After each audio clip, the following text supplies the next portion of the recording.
me for. Today, I want you to put on your nostalgia face and think back. Do you remember the Ghostbusters? No, not that one, not that one. Not that one, not that one either, no. Yeah, still, nope, not that one. Yeah. No, not quite. Yeah, that's the one.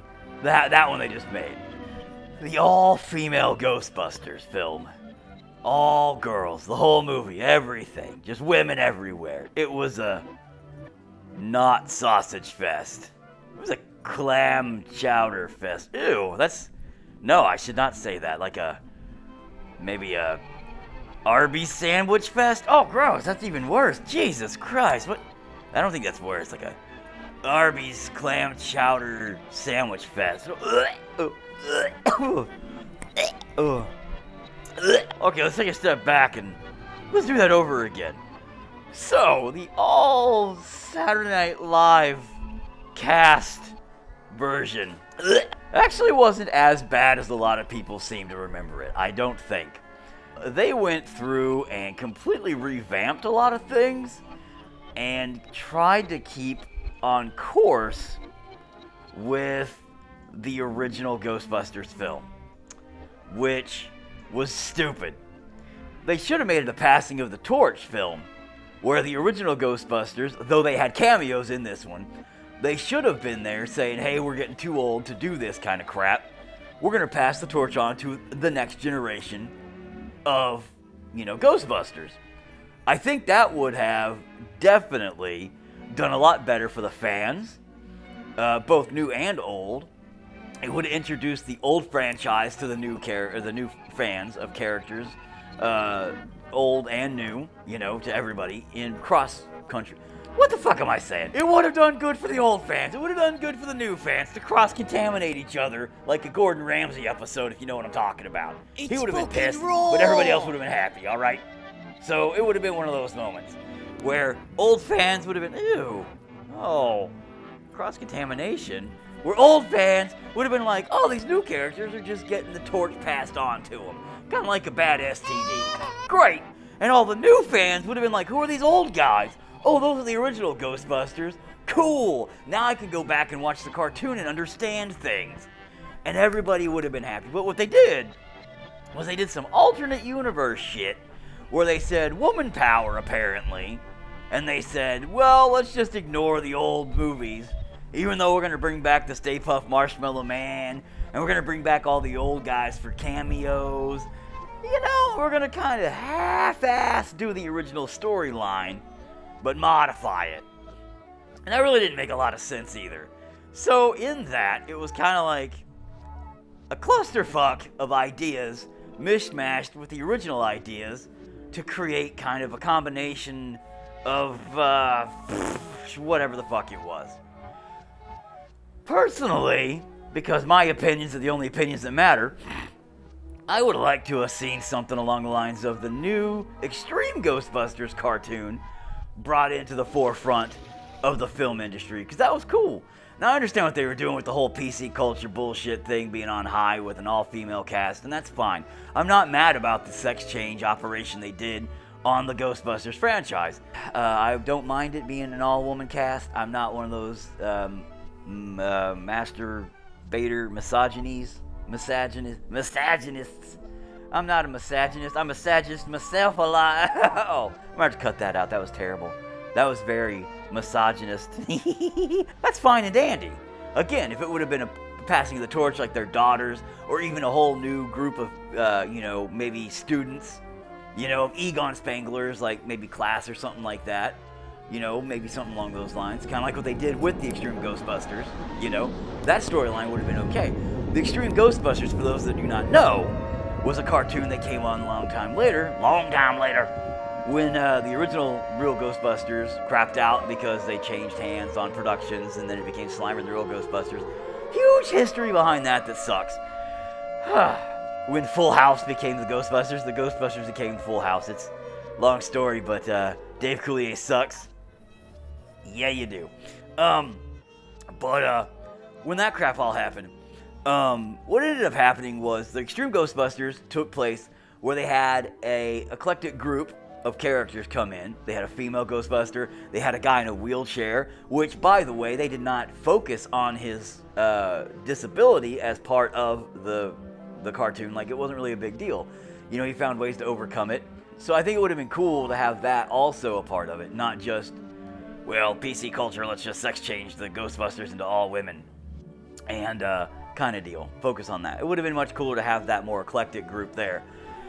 And the passing of the torch like they did in Extreme Ghostbusters. But, again, PC culture, I get it. They're all trying to jump on that PC train and ride it to the bank. And I guess it didn't really work because a lot of people got pissed about that. And probably rightfully so, to be honest. All in all, though, for a movie standalone as it should have been, like, if it wasn't Ghostbusters and it would have been something else, I think it was pretty funny. The jokes were pretty good. All in all, it ran about a little over 2 hours, 2 and 15 minutes or something like that. Pretty long movie, so it probably could have been edited down quite a bit, but a lot of the jokes were pretty funny. I mean, they were like Saturday Night Live cast members and shit like that, so I actually enjoyed the film. I wasn't mad about that. I think Stay Puft Marshmallow Man being replaced with the Ghostbusters symbol was stupid. You know, everybody was really expecting the Stay Puft Marshmallow Man to be the main bad ghost guy again. I was looking forward to that, but when he became a floating balloon in the Macy Days parade, it was like, come on, guys. And then he was replaced with the big ghost logo guy instead, and was reduced to a kick in the nuts kind of joke. I mean, you know, come on. That wasn't really that impressive. You know, they kind of, again, went with the overall big ghost explosion, taking over the city battle at the end. A lot of it was just straight ripping off the original Ghostbusters film and remodifying it for this generation. The CGI was, you know, a lot of CGI shit, and it looked fine. A lot of people said it looked like cutscenes from a PlayStation 2 video game. Not really. I mean, it looked good.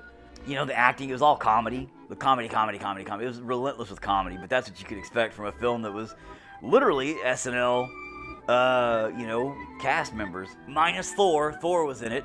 Reduced to the idiot sidekick, which I don't know, again, if that was more feminist-styled shit. Who wrote this? I don't even know. Was it a dude or a chick? I don't even know. It's man. I don't know if they actually wrote it, or if they just had, like, the comedians ad-lib everything.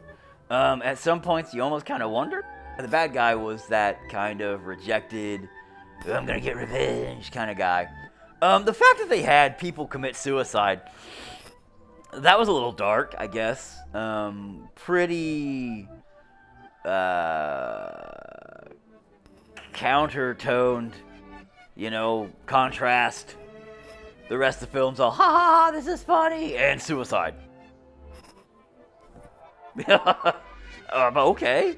You know, I mean, that's kind of one of those things that you don't expect. There's a few things in the film that kind of are plot holes as, you know, big as the ones on my street that they never fix. No matter how many times you complain to the city about it. But the plot holes, like, you know, the guy that, you know, the suicide guy could actually, you know, freeze people, make people do what he wants, control people, things like that. He could have just made the Ghostbusters, like, freeze. I don't think the writers really thought that part through thoroughly, but hey, Macarena. Whatever, I guess. Whatever. But, I mean, you know, I get it. For plot development and moving along, people sometimes just write shit. You know, when you're drunk. But, I mean, if you can just kind of shut your brain off while watching it, it's a good movie. You know. I'd give it definitely like a 6.5. You know, out of stuff. If you loved the originals, and you can just get past that this has nothing to do with that, you know, but it has stuff to do with that, just break your brain. Take your brain and, like, break it in half. Whoop! And just that, you'll be alright. If you can pretend like the other films never existed, and you can just try to enjoy this for just what it is, I think you'll be alright. But if you try to connect the dots, you're going to have like this retarded giraffe that has like a leg sticking out its neck and like 3 dicks over here. It's not going to be pretty. So do not try to connect the dots between the 2 movies, okay? Because it won't come out looking nice. It's going to be not pretty. Not pretty at all. It's going to be like my ex. You know, I went through a phase, all right? It was a phase. I mean, it was a bad phase. It was a really, really bad phase. I was so lonely. Find me on all of your favorite social sites and join my insanity. Whee!